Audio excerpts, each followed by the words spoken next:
네, 누가복음 강해 지난 시간에 계속 이어서 오늘 좀 겹치는 부분이지만은요, 누가복음 16장 22절에서 또 24절, 누가복음 16장 22절에서 24절을 오늘 본문 말씀입니다. 누가복음 16장 22절에서 24절. 제가 받들어 읽겠습니다. 그러다가 그 거지가 죽었는데 천사들이 그를 아브라함의 품으로 옮겼고 그 부자도 죽어서 장사되었더라. 부자가 지옥에서 고통받는 중에 눈을 들어 저 멀리 아브라함을 보았더니 나사로가 그의 품에 있는지라. 그가 소리질러 말하기를 아버지 아브라함이여 저를 불쌍히 여기셔서 나사로를 보내시어 그가 자기 손가락 끝에 물을 적셔 내 혀를 식히게 하소서. 내가 이 불꽃 가운데서 고통을 받고 있나이다 라고 하니. 부자와 나사로 두 번째 시간입니다. 오늘 소제목은요, 인간의 혼은 어떻게 생겼나, 인간의 혼은 어떻게 생겼나 라는 소제목으로 말씀드리겠습니다. 자, 이제 한 절 한 절 살펴보도록 하겠습니다. 먼저 22절 23절입니다. 그러다가 그 거지가 죽었는데 천사들이 그를 아브라함의 품으로 옮겼고 그 부자도 죽어서 장사되었더라. 부자가 지옥에서 고통받는 중에 눈을 들어. 자, 이 말씀을 잘 보십시오. 이 말씀 잘 보셨죠? 지옥을 무덤이라고 주장하는 자들이 그들의 주장이 다 무너지는 대목입니다. 왜냐하면은 이 말씀을 통해서 우리는 지옥이 무덤이 아니라는 것을 알 수 있는 것이에요. 그러니까 무덤 속에서 눈을 들어서 볼 수 있다면, 그렇죠? 그럴 수 있다면 이제 지옥이 뭐 무덤이란 말이 통할 수 있을지 모르지만은 여기서는 이 지옥에서 눈을 들어서 볼 수 있는 곳이 지옥입니다. 그러니까 무덤 속에서는 그럴 수 없잖아요. 그렇죠? 무덤 속에서는 또한 어느 누구도 고통받지 않습니다. 지옥에서 고통받는 것이죠. 그래서 지옥은 무덤이 아니라는 것을 증명해 주는 말씀입니다. 러크만 목사님의 제자인 한 젊은이가 이 여호와의 정인을 만나서 이제 말씀을 전가하고 있었다고 합니다. 그 여호와의 정인 신도가 러크만 목사님이 이제 가르치시는 펜사콜라 신학원에 다니는 그 신학생에게 지옥은 단지 무덤에 지나지 않아요, 이렇게 말했다고 합니다. 그러자 그 젊은이가 이렇게 대답했다고 합니다. 어제 그걸 알았어야 했는데 참으로 아쉽네요. 어째서요? 여호와의 정인 신자가 되물었습니다. 왜냐하면 어제 내 누이가 죽었기 때문이거든요. 만일 무덤이 지옥인 줄 알았더라면 나는 그녀를 무덤에다 묻지 않고 나무에다 매달았을 겁니다. 이렇게 대답했다고 합니다. 사실 이제 그 젊은이의 누이가 뭐 죽은 것은 아닙니다만은 이 젊은이는 단지 잠언 26장 5절 말씀대로 어리석은 자에게 그의 미련함에 따라 대답하라라는 말씀에 순종하고 있었던 것이에요. 그러니까 비꼬았다는 것이죠. 그 사람이 틀렸다는 것을 가르쳐 주려고. 자, 이 새로운 성서들은요, 이제 그 성서들을 읽는 독자들의 기분을 상하지 않게 하기 위해서 어떤 일을 했느냐. 이 지옥이라는 단어를 빼버렸습니다. 그 대신 그들이 한 일은 이 헬라어 단어인 하데스를 이제 지옥으로 번역하지 않고 그냥 음력을 했어요. 하데스라는 소리 나는 대로 음력을 해버렸던 것입니다. 그래서 나중에 이제 그런 번역을 가지고 학자들이 어떤 말을 늘어놓고 있냐면요. 이 번역이 훨씬 더 정확합니다. 게헨나는 지옥이고 하데스는 단지 임시로 잡아두는 곳이죠. 이렇게 설명한다고 한다는 것입니다. 게헨나는 이제 여러분들 거기 마태복음 9장 47절 나오는 지옥에 해당하는 단어인데요. 게헨나는 불의 장소입니다. 하데스도 역시 불의 장소예요. 게헨나는 또한 고통의 장소이고요. 계시록 14장 10절에서 11절에 나오죠. 하데스도 고통의 장소입니다. 누가복음 16장 23절 25절. 그리고 게헨나는 영원한 형벌의 장소입니다. 마가복음 9장 48절에 있는 단어고요. 하데스도 영원한 형벌의 장소예요. 마태복음 25장 41절에 나오는 그 단어가 헬라어 단어가 그렇다 이 말입니다. 복음서들은요, 또한 그 불못을 지옥이라고 또 부릅니다. 그도 그럴 것이 요한계시록 20장 14절을 보시면요, 사망과 지옥도 불못에 던져지니 이런 말씀이 나오잖아요. 그죠? 그러니까 요한계시록 20장 14절 말씀대로 영혼에서 지옥은 불못 안에 있다는 것이에요. 불못이 지옥을 포함해버린다는 뜻입니다. 만일 여러분 생각해 보십시오. 하데스라고 해놓으면 사람들은 아무도 하데스에 가는 것을 두려워하거나 걱정하지 않을 것입니다. 그들이 싫어하는 것은 지옥이라는 말이거든요. 그래서 하데스라고 지옥으로 번역하지 않고 하데스라고 해놓으면 누가 하데스를 신경이나 쓰고 두려워하겠습니까? 빌리 그레함이나 교황은요, 지옥을 하나님으로부터의 분리라고 가르쳤습니다. 그런데 그들 말이 안 되는 것이요. 지옥이 만일 그들 말대로 하나님으로부터의 분리라면 지금 이 땅에 살고 있는 모든 구원받지 않은 사람들은 지옥에 있는 것이 되어버립니다. 왜냐하면은, 자, 에베소서 2장 12절 말씀 한번 보십시오. 에베소서 2장 12절. 에베소서 2장 12절에 보시면은, 자, 읽어볼게요. 그때 너희는 그리스도로부터 분리되어 있었고, 이스라엘 나라에 속하지 않는 타국인이요, 약속의 언약들로부터는 생소한 사람이었으며 소망도 없고 세상에서 하나님도 없었느니라. 에베소서 2장 12절 말씀이 바로 정확한 하나님과의 분리를 말하고 있잖아요. 그죠? 예. 그리스도로부터 분리되어 있었고 세상에서 하나님도 없었느니라고 에베소서 2장 12절은 말씀하고 있는 것이에요. 그러면은 빌리 그레함이나 교황이 가르쳤던 대로 지옥이 하나님과의 분리라면은 구원받지 않은 모든 죄인들은 지금 소망도 없고 하나님도 없이 이 세상에 살고 있으니까 그들 모두는 지옥에 있는 게 되어버리는 거예요. 그렇습니까? 아니죠. 지옥은 결코 하나님과의 분리가 아닌 것입니다. 에베소서 2장 12절 말씀이 분명히 보여주고 있는 것이에요. 자, 여러분, 지옥이 이 지상에 없다는 것을 어떻게 알 수 있습니까? 지옥은 우리가 땅의 심장에 있다고 우리가 지난 시간에도 배웠습니다. 그럼 지옥이 지상에 없다는 것을 어떻게 증명할 수 있느냐? 여러분들, 우리가 좀 전에 읽었던 누가복음 본문 말씀에서 부자는 지옥에서 나사로를 보내서 자기 혀 끝을 물 한 방울이라도 이렇게 떨어뜨려서 식혀달라고 강구하고 있었잖아요. 그런데 이곳 지상에서는 원하면 누구라도 어디든지 얼마든지 강으로 또는 저수지든 웅덩이든 어디로 갈 수 있습니다. 그리고 물을 구할 수도 있고 또 원하면은 수영도 할 수 있는 것이에요. 하지만 지옥에서는 결코 그렇게 할 수 없다는 것입니다. 왜? 24절 보십시오. 누가복음 16장 24절에서 물이 있으면은 이런 요구를 하지 않잖아요. 그죠? 그곳에는 물이 없다는 말입니다.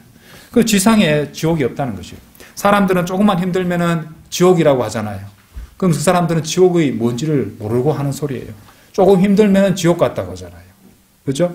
네. 여름에 아무리 더워도 지옥같이 덥다고 말하는데 아무리 더워도 수도꼭지만 틀면 물이 나오는데 물을 구할 수 있는데 어찌 그것이 지옥입니까?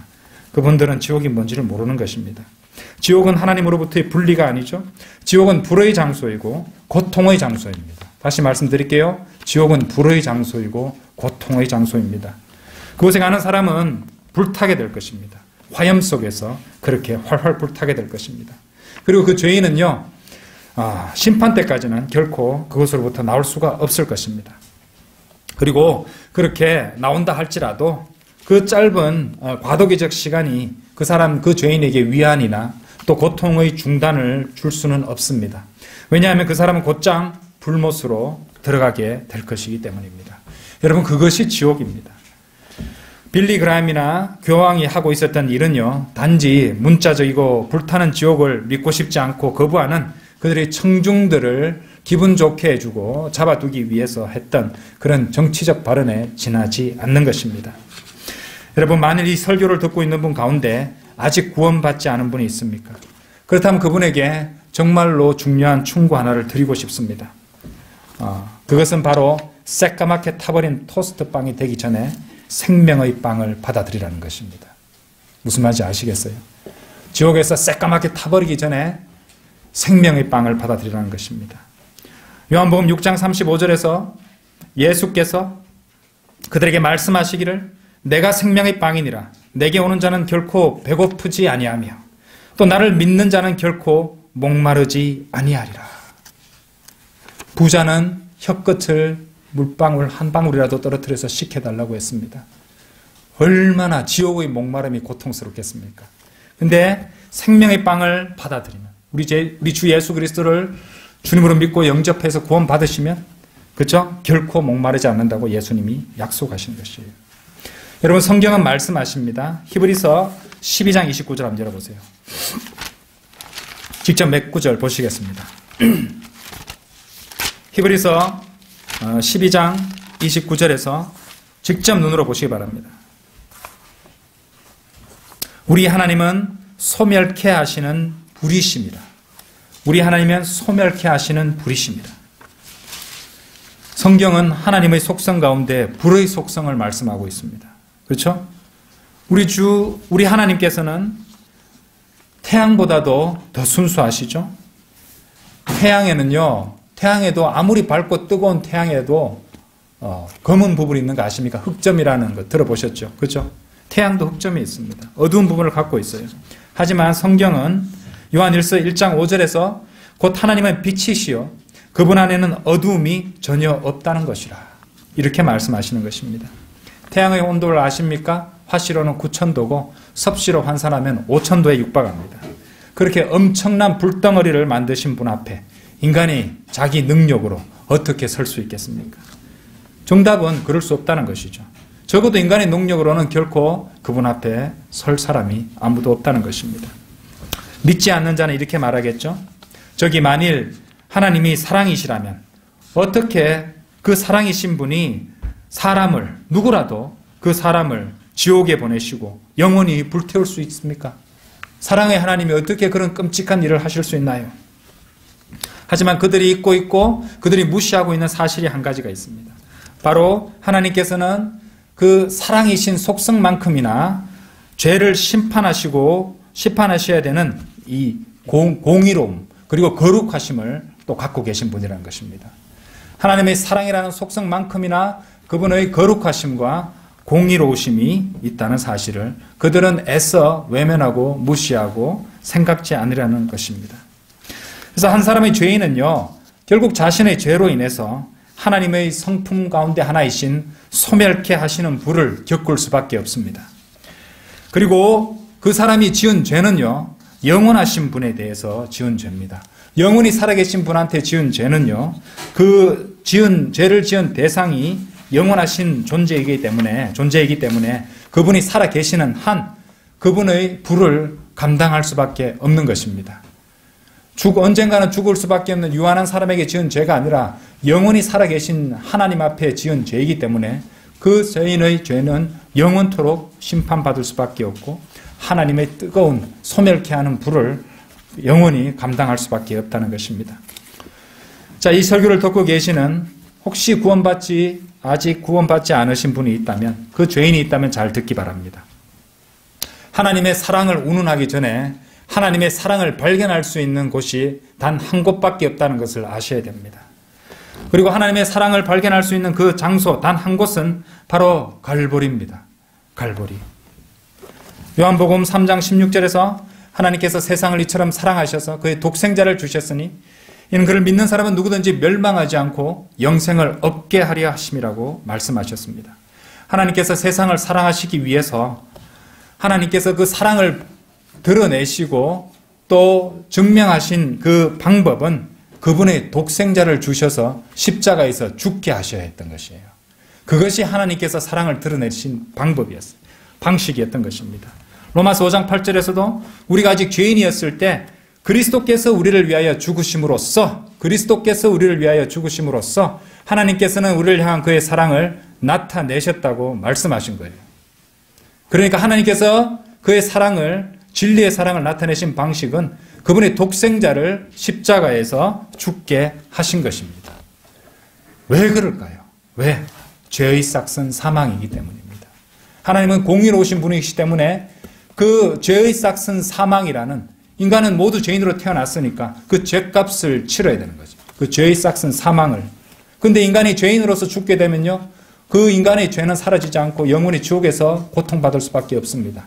죄 없는 분이 대신 사망을 맛보셔야 되는 것이에요. 오직 이 온 우주에서 죄 없이 나신 우리 주 예수 그리스도만이 그 일을 하실 수 있었고, 그분께서 십자가에서 흘리신 보혈만이 인류의 죄를 씻어낼 수 있는, 온 우주에서 단 한 가지 예수 그리스도의 보혈만이 죄를 씻어내실 수 있다는 것이고 지울 수 있다는 것입니다. 그렇죠? 그러니까 죄인에게는요, 양자택일입니다. 두 가지 중 하나입니다. 그리스도 예수 우리 주 안에 있는 사랑을 받아들이든지, 어디 나오는 표현입니까? 로마서 8장 39절에 나오는 표현이죠. 그리스도 예수 우리 주 안에 있는 하나님의 사랑을 받아들이든지, 갈보리 십자가에 가서 그리스도 예수 우리 주 안에 있는 하나님의 사랑을 받아들이든지, 아니면 여러분의 죄에 대한 거룩하신 하나님의 진노인 소멸케 하시는 불을 맞닥뜨려야 된다는 것입니다. 어느 쪽을 선택하시는, 하나님께서는 자유의지를 주셨잖아요. 양자택일이에요. 불을 선택하실 것인지, 예수 그리스도 우리 주 안에 있는 하나님의 사랑을 받아들일 것인지, 토스트가 될 것인지, 생명의 빵을 받아들일 것인지. 여러분들, 지옥은 결코 여러분이 바라는 하나님의 성품이 아니에요. 하나님의 소멸케 하시는 불이 바로 지옥입니다. 그죠? 어느 누가 그 불을 원하겠습니까? 거리를 지난 사람들에게 예수 그리스도 믿고 지옥 가지 말라고 하면 지옥 가겠다고 용감하게 말한 사람들이 있습니다. 너무 마음이 아픕니다. 정말로요? 정말로 지옥 가고 싶으세요? 지옥을 모르는 것이에요. 하나님의 소멸케 하시는 불이라는 그 속성을 영원토록 감당할 수 있겠어요? 하나님께서 만드신 태양도 감당하지 못하면서 뜨겁다고 자외선 차단제 바르고 그늘로 치고 또 뭐 양산으로 가리고 피하면서 지옥을 가겠다고요? 사랑과 자비와 친절하심의 성품이 있는 쪽으로 가는 유일한 길은 예수 그리스도 안에 있는 하나님의 완전한 의를 받아들이는 것입니다. 여러분들, 로마서 3장 한번 열어보십시오.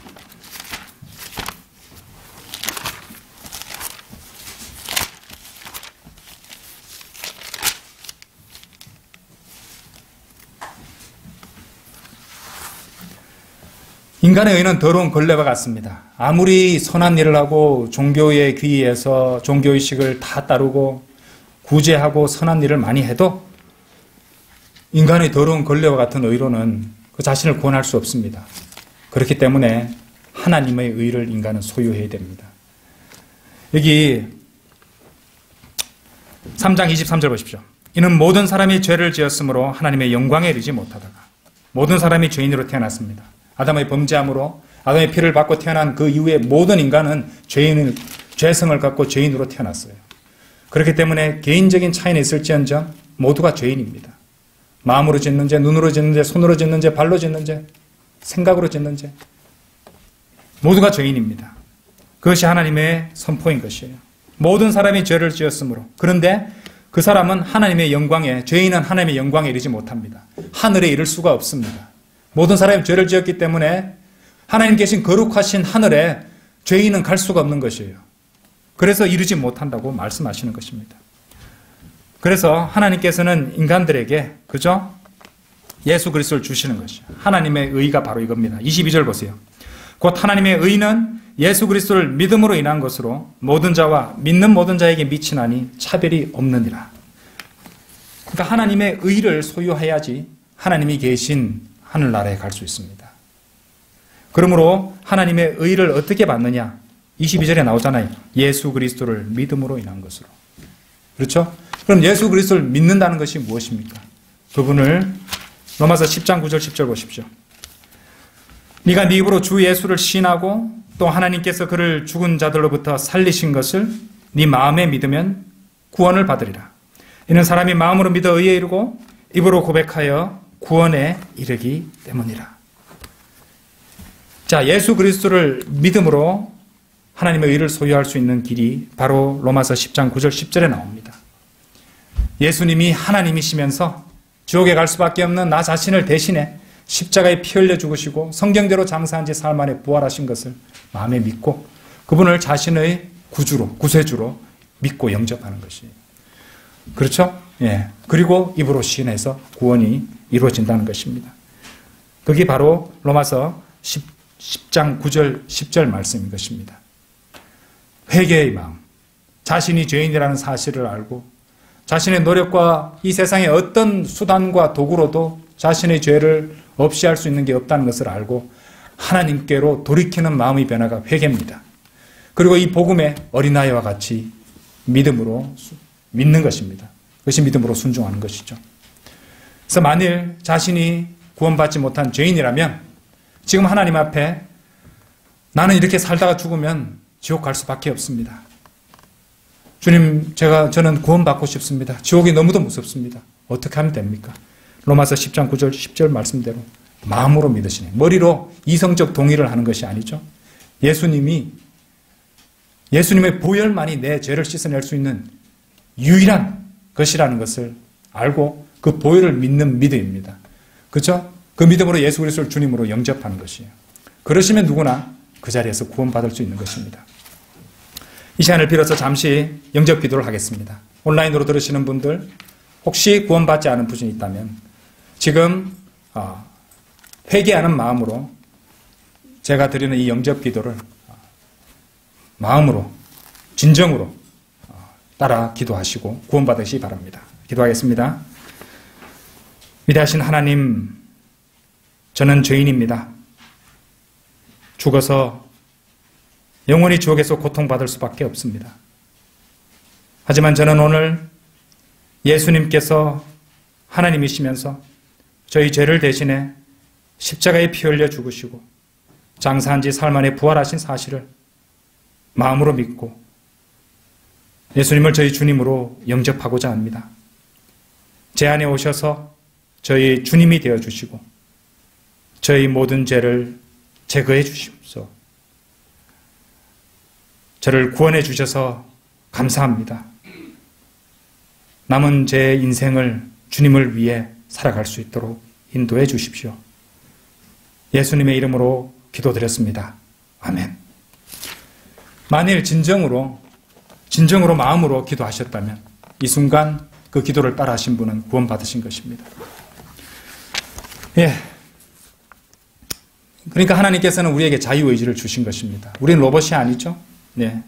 소멸케 하시는 불로서 하나님의 속성을 선택할 것인지 아니면 그리스도 예수 우리 주 안에 있는 하나님의 사랑을 받아들일 것인지. 나중에 지옥에 떨어지고 나서는요, 어느 누구도 원망할 수 없습니다, 여러분. 하나님께서는 죄인이 구원받을 수 있는 모든 길을 마련해 두시고 자유의지를 주시고 그 가운데 선택하게 할 수 있었어요. 양자택일을 할 수 있도록 해주셨습니다. 믿음만으로 구원받을 수 있게 해주셨어요. 어렵게 행위나 물질을 바쳐서 구원받는 것이 아니라 믿음만으로, 너희가 믿음으로 말미암아 은혜로 구원을 받았으니 이것은 너희에게서 난 것이 아니요 하나님의 선물이라. 행위에서 난 것이 아니니 이는 아무도 자랑하지 못하게 하려 하심이라고 분명히 에베소서 2장 8절 9절에서 말씀하셨어요. 그 말씀대로입니다. 믿음으로 구원받을 수 있도록 다 해두셨던 것이에요.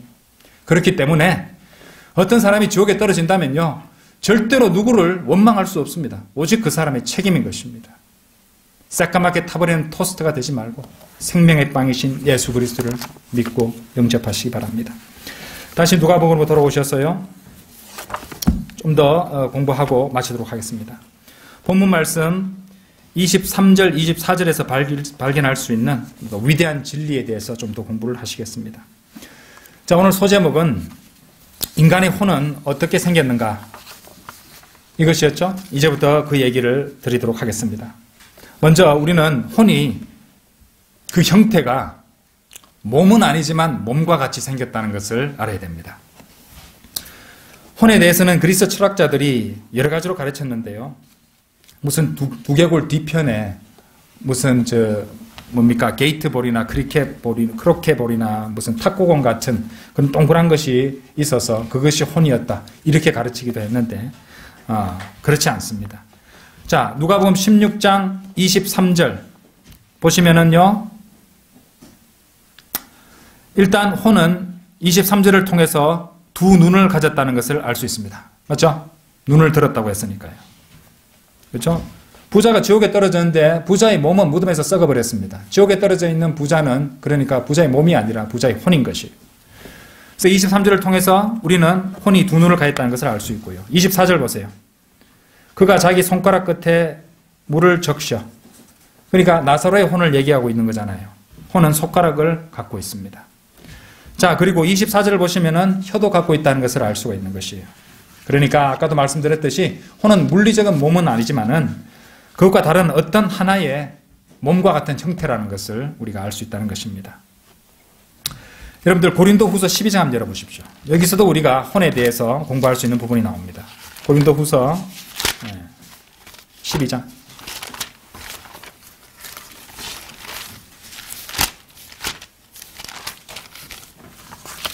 자, 보세요.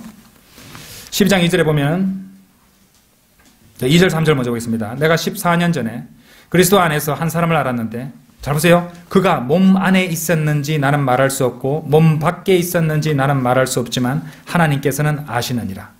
그러니까 몸 안에 있는 어떤 것을 이야기하고 있다는 것을 알 수 있잖아요. 그죠? 그 사람이 셋째 하늘로 끌려 올라갔느니라.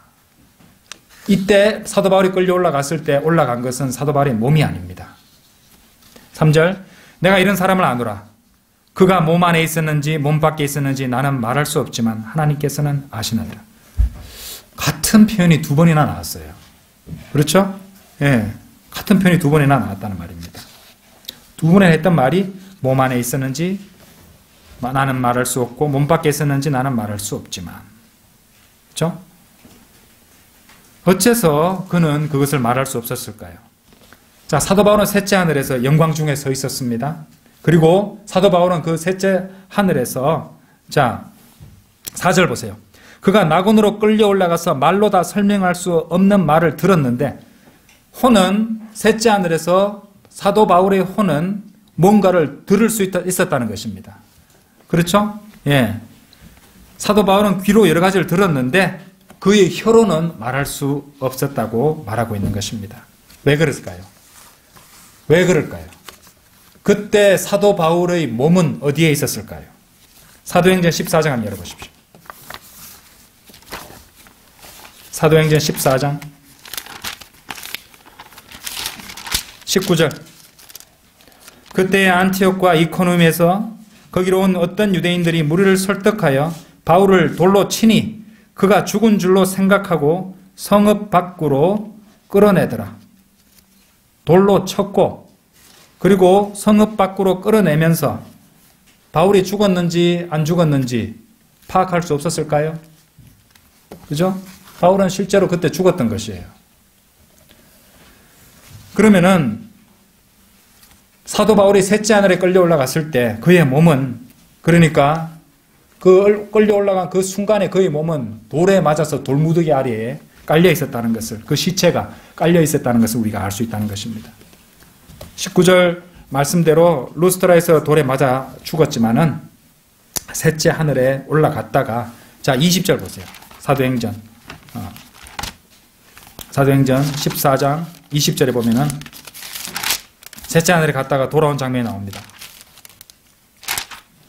20절에 보면 그러나 그 제자들이 그를 애워싸고 섰는데 그가 일어나서 성읍 안으로 들어가더라. 그리하여 다음날 바나바와 함께 더베로 떠나니라. 그렇죠? 셋째 하늘에 갔다 온 것이에요. 그리고 돌에 맞아 죽었던 성읍 안으로 다시 들어가 버렸습니다. 셋째 하늘에 다시 가고 싶은 그런 바람, 그런 마음이 있었겠죠. 그죠? 죽어도 좋아. 죽으니까 더 좋다는 걸 알았던 거예요. 그죠? 자, 우리는 방금 고린도후서 12장과 또 사도행전 14장을 왔다 갔다 하시면서 사도 바울에게 일어났던 일을 우리가 알고 또 이 말씀을 통해서도 혼에 대한 지식을 얻을 수 있었던 것이에요. 혼은 아까 우리가 누가복음 16장에서 보셨듯이 눈도 있고 볼 수 있고, 그죠? 또 사도 바울의 경우처럼 고린도후서 12장에서 알 수 있듯이 귀로 들을 수도 있고, 그죠? 말도 할 수 있고, 우리는 그 모든 것들을 말씀을 통해서 알 수 있는 것이에요. 자, 제가 드린 이 모든 말씀들을 기독교 단과대학이나 종합대학이나 어느 신학대학에서도 이런 것들을, 이런 지식을 가르치지 않습니다. 러커만 목사님의 PBI, 그죠? 펜사콜라 바이블 인스티튜트, 그죠? 펜사콜라 신학원, 그리고 성경대로 믿는 바이블 빌리 목사님들이 유일하게 그것을 가르치는 교리인 것이에요. 그런 세상의 고등교육기관들에 가서 혼이 어떻게 생겼는지 물어본다면은 그들은 전혀 대답을 해주지 않을 것인데, 그 이유는 그것을 알지 못하기 때문인 것입니다. 자, 혼에 대해서 우리가 좀 더 공부할 수 있는 부분이 요한계시록에도 나옵니다. 자, 요한계시록 6장 한번 열어보세요. 요한계시록 6장 9절에서 11절. 자, 환난 성도들이 나오죠. 그죠? 어린 양이 5째 봉인을 여실 때 내가 보니 제단 아래에는 하나님의 말씀과 그들이 가진 증거 때문에 죽임당한 자들이 혼들이 있는데 그들이 큰 음성으로 울부짖으며 말하기를 오 거룩하고 참되신 주여 땅에 살고 있는 그들을 심판하시어 우리의 피를 갚아주실 날이 얼마나 남았나이까 하더라. 그러자 그들 각자에게 긴 흰옷을 주시면서 그들의 동료 종과 형제도 그들처럼 죽임을 당하여 그 수가 가득 채워질 때까지 잠시만 더 쉬라고 말씀하시더라. 자, 이 말씀에서 우리가 알 수 있듯이 혼은 이 말씀처럼 흰옷을 입을 수 있는 것입니다. 물론 여기 나온 흰옷은 제 생각에는 지상에 있는 그런 일반적인 흰옷과는 차이가 있는 다른 종류의 것이겠죠. 그것은 혼이 크로케 공이나 게이트볼 공 같은 그런 것이 아니라는 것을 분명히 보여주는 것입니다. 옷을 입을 수 있는 몸의 형체를 갖고 있다는 것이죠. 그러니까 몸은 하나의 또 우리 육신과 다른 또 하나의 몸이라는 것입니다. 혼이 바로 우리 육신과 다른 또 하나의 몸이라는 것이에요. 옛날에 꼬마 유령 캐스퍼 뭐 이런 영화 같은 게 있었는데요. 그것과 마찬가지로 하나의 혼 위에 그런 흰 옷을 씌우면은 우리는 그 사람의 실루엣을 볼 수 있지만 이제 만일 그 흰 옷을 치워버린다면 아무것도 볼 수 없는 그런 상태가 되는 것. 혼은 눈으로 볼 수 없으니까요. 그렇죠? 그런 상황이라고 이해를 하시면 될 것입니다. 흥미로운 이야기 한 가지를 또 하겠습니다.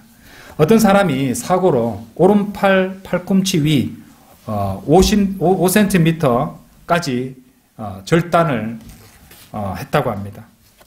근데 몇 달 후에 그 사람이 거실에 앉아 휴식을 취하고 있는데 갑자기 오른쪽 팔꿈치 위로 5cm를 갖다 절단을 했는데 오른쪽 팔 집게 손가락에 엄청난 가려움을 느꼈다는 것이에요. 여러분들 그게 이해가 되십니까? 잘려버리고 없는 그 손에 가려움을 느끼고 있다. 손가락에 가려움을 느낀다는 것입니다. 사실 이 르크만 목사님 누가복음 주석서를 이렇게 보면서 이 내용을 보기 전에 제가 가졌던 생각이 하나 있었어요.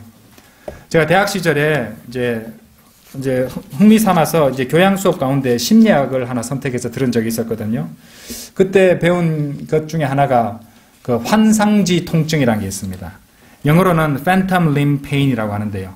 환상지, 그죠? 통증.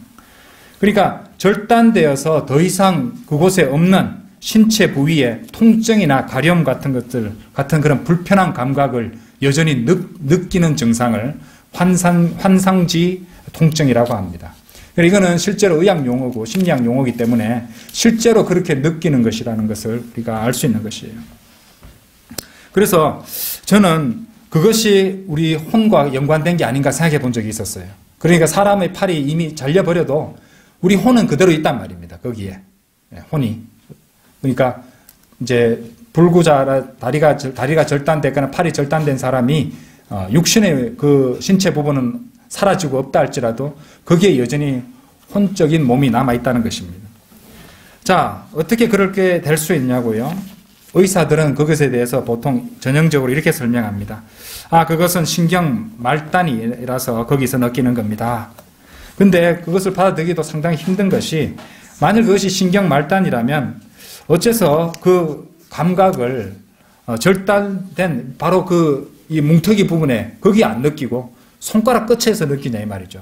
그러니까 그건 설명이 안 된다는 말입니다. 더 이상 없는 손가락에 느낀다면 그것은 분명 뭔가가 있다는 말이죠. 그것에 대한 정답은 무엇일까요? 비록 물리적인 손이 잘려나가고 없다 할지라도 거기에는 여전히 우리가 볼 수 없는 손이 그대로 남아있다는 것입니다.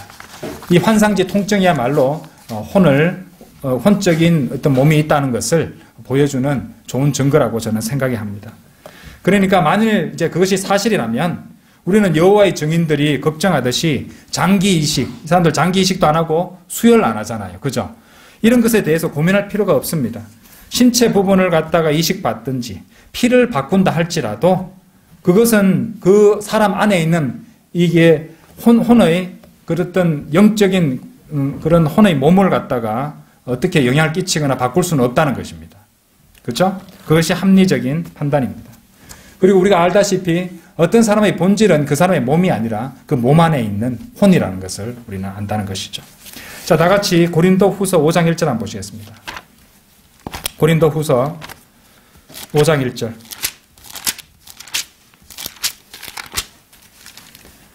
자, 이 말씀 잘 보세요.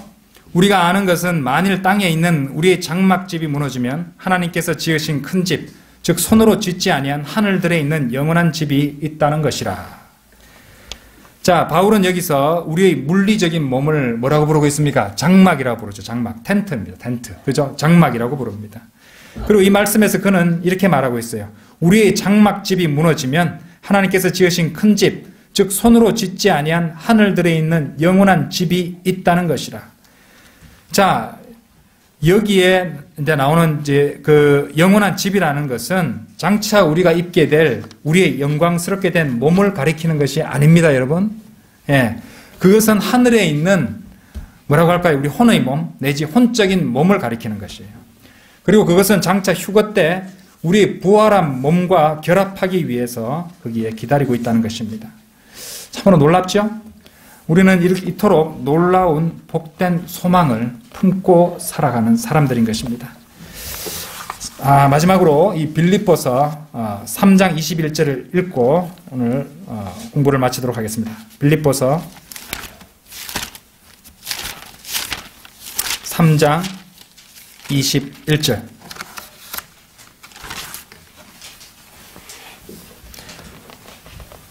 그가 만물을 자신에게 복존시키는 그 능력의 역사로 인하여 우리의 천한 몸을 그분의 영광스러운 몸같이 변모시키시리라. 우리 몸은 아직도 쓰러져 가고 있고 또 조금만 이렇게 잘못돼줘도 병이 나고 여러 가지 문제가 많습니다. 그런데 장차 우리 주님께서 오시면 우리의 천한 몸을 우리 주님의 온 우주의 창조주이신 우리 주님의 영광스러운 몸같이 변모시켜 주신다는 것입니다. 여러분 그거 한번 생각해 보셨어요? 온 우주의 창조주, 그분과 같은 몸을 우리가 입게 된다는 것입니다. 우리 몸이 그렇게 변한다는 것입니다. 그런 소망을 갖고 살아가고 계십니까? 다 같이 기도드리겠습니다.